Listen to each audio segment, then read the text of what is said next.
Hello everyone, and welcome to the HearthStone Weekly.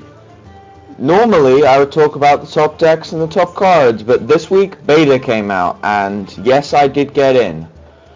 Now today what I'm going to do is I'm going to take all of you guys through a tour of the beta interface and what we have, what I'm expecting to see out of Blizzard and what they haven't put in yet, and also a budget deck tech that has been doing extremely well. I think I'm 17-4 currently in ranked with it, and it only has about 8 rares and 2 commons in it, so I'm going to go over that in the second half of the show.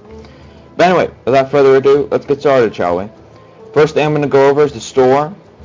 Now, we know it's 100 gold per pack now, and average it's 150 per pack essentially. Each pack has 5 cards in it, guaranteed rare and 4 commons. But each common can become an epic, rare, or legendary, or golden common. The other thing we know about is the arena cost, being $2 or 150 gold.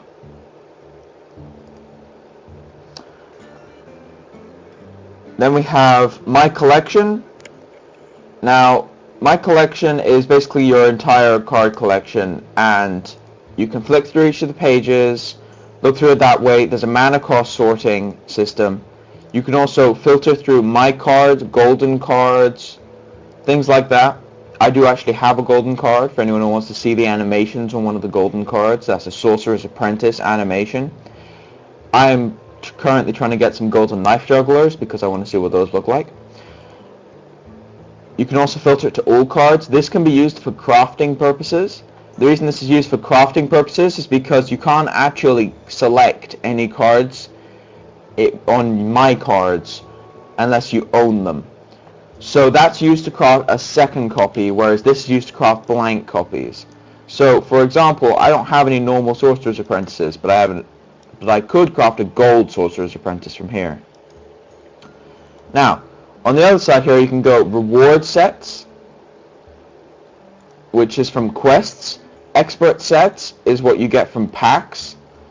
Basic sets is what you start with and you get through leveling up.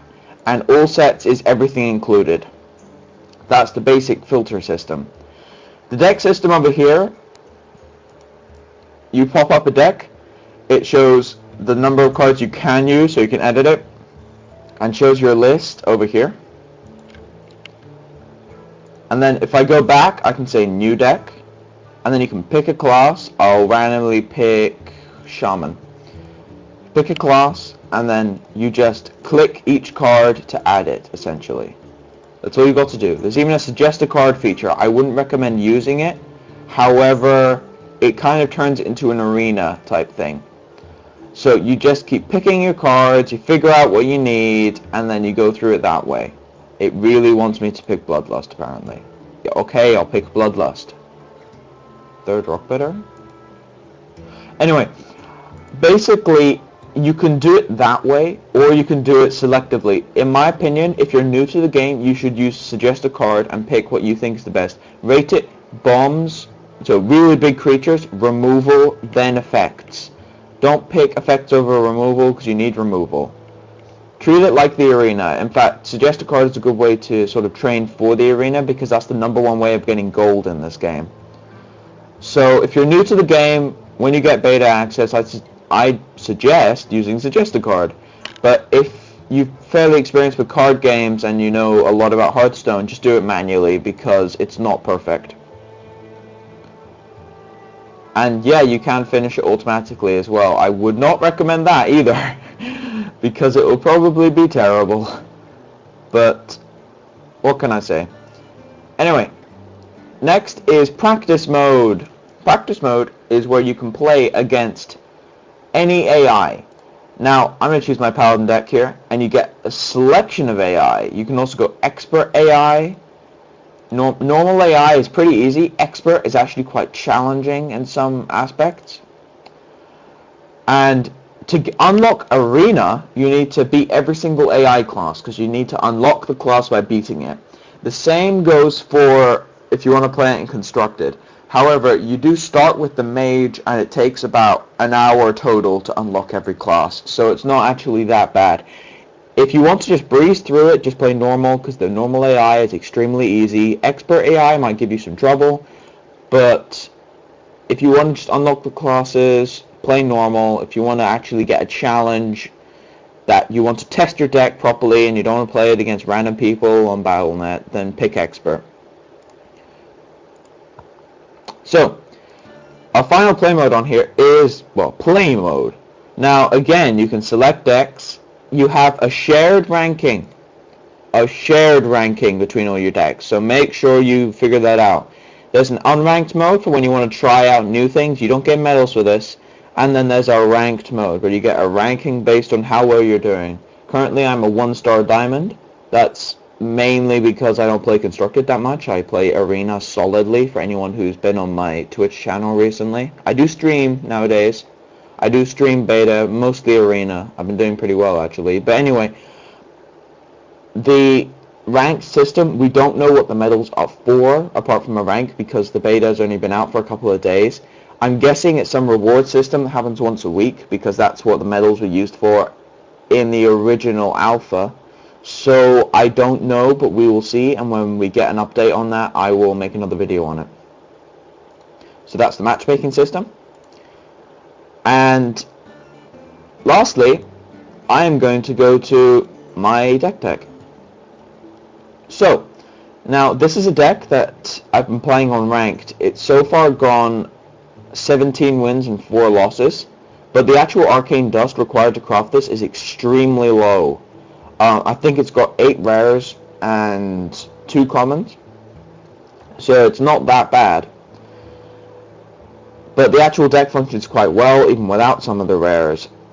After the deck, I'll show you some of the cards I was using before I got my rares, and why I was using them.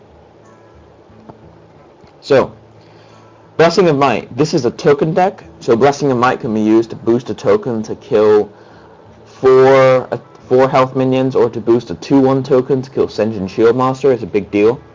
Divine Favor.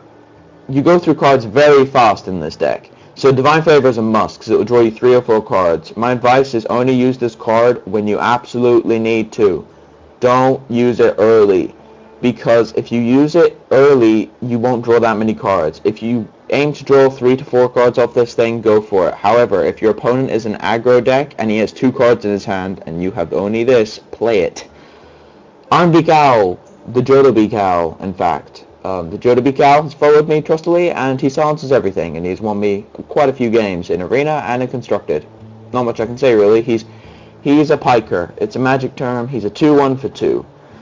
He's good on offense, relatively. He's relatively good on offense for a 2-drop, and he also stops taunt, so he's very, very good. Speaking of good on offense, Knife Juggler. Now, in most decks, Knife Juggler is just a 3/2 for 2 with a little bit of an upside. In this deck, if they don't remove him, he will single-handedly win the game. I have got 10-15 damage out of Knife Juggler before, and it's absurd. If you get 2 of these things down, or get him down on turn 1 with a coin, they are hating you, because they can't do anything unless they remove him. A good combination with Knife Juggler, turn 1 Knife Juggler with coin, turn 2 Tidehunter, double Knife Juggler trigger. You can do 5 damage on turn 2. Now, Tidehunter is another piker. He's a 2/1 for 2, but he also summons a 1/1. So he is essentially a 3/2 for 2 that's split, so he's harder to remove in some aspects and easier in others, but I'll get to that in a second. The reason why this is better is because he synergizes better with Raid Leader, Knife Juggler, and gives me some more targets for my blessings. Novice Engineer. Trusty 1/2 for 2. He deals with tokens, like Paladin tokens. He's quite good dealing with Searing Totems as well, that can mess me up. He also cycles a card. Basically, the reason he's here is because the Paladin hero power costs 2 mana and is a 1/1. He's a 1/2 for 2 mana, and he replaces himself. So it's just a free hero power, and he makes my deck effectively 2 cards shorter, because as soon as I play him, I draw another one. Very solid. I think once I get Blessing of Wisdoms, which is a common where 1 mana common, every time target minion attacks, you draw a card. Once I get those, this guy is going, but for now he's very useful. Raid Leader. Raid Leader in a token deck is rather absurd, because you put him down and he's about 6 damage straight away, because all the tokens gain a boost. Sometimes you can have full boards. I've had 6 minion boards and he's at about 20 health. I play Raid Leader, I kill him. It's happened so many times. It's crazy. Onto the trusty Razorfen Hunter. Now this is a card that a lot of people didn't understand why I was playing back in Cockatrice, but now they seem to get it after being slaughtered by it continuously. Razorfen Hunter is a 2-3 for 3. Does not look impressive. He also has a 1-1 that comes along with him. So he trades with the 2-drop, kills it, and then his 1-1 trades with the 1-drop. He stops aggression, and he's also 3 damage attacking continuously. He's very hard to remove. He triggers Knife Juggler twice. Extra blessing targets. He's very good. Speaking of very good, True Silver Champion. Arguably the most powerful weapon in the game. 4 mana, 8 damage, heal 4. Extremely powerful. Even for direct damage, even if you're at max health, it does huge chunks of damage, and that is exactly what you need. It's also very good if you have 3 threats on the board and you don't want to get AoE blown out, so you just play True Silver Champion and keep attacking. Blessing of Kings used to get over taunt essentially. It makes any of my tokens into a 5-5, which can get over most taunt, or a 6-5, which gets over pretty much every taunt. So it is an extremely versatile spell in a token deck. I don't know if I'll keep it in the end, but it is extremely versatile. It wasn't in my original list, but it is quite useful in a limited card pool. Now, this is a card which you can't even think about removing. Consecration is required, otherwise you die to decks that are faster than you. That's about all I can say. It's an AoE, it's burst damage because it's 2 damage directly to the enemy hero. It helps you get over taunt. It synergizes with equality. It's just amazing. And I think I actually missed equality, didn't I? Yeah, equality. Yeah, I'm not used to this interface that much. Anyway, equality. Change the health of all minions to 1. 2 mana. It's essentially 2 mana of removal because a lot of your tokens have 1 health anyway, so they just and 1 attack. So you play equality, the token kills whatever you want, basically. Very useful, and synergizes with the consecration, because if you play equality then consecration, everything on their board dies because they will have 1 health. So it's a very good combination. Hammer of Wrath draws you a card, so that's a good sign for any card. 4 mana, 3 damage. It's not the best removal, however it does draw a card, so it's also not the worst removal. It's a good man. I wouldn't keep it in the eventual list. When I do finish this list, I will do a standard deck for this thing, but until then, I'm playing Hammer of Wrath because it's decent removal. Dragonling Mechanic, essentially a 4-5 that is split for 4. He is very, very good. He comes down, a 2-4 body is actually quite hard to remove for some people. 2-1 token is extraordinarily powerful because it gets over a lot of things and kills 3 drops or 2 drops sometimes. I love the Dragonling Mechanic. Another card that, like the Razorfen Hunter, is extremely underestimated. Oh, don't get me started on how much Dragonling Mechanic is underestimated. It's completely insane. Another card which is not underestimated, I might add, is Violet Teacher. This is the last rare in here. 4 mana, 3-5. Senjin stats.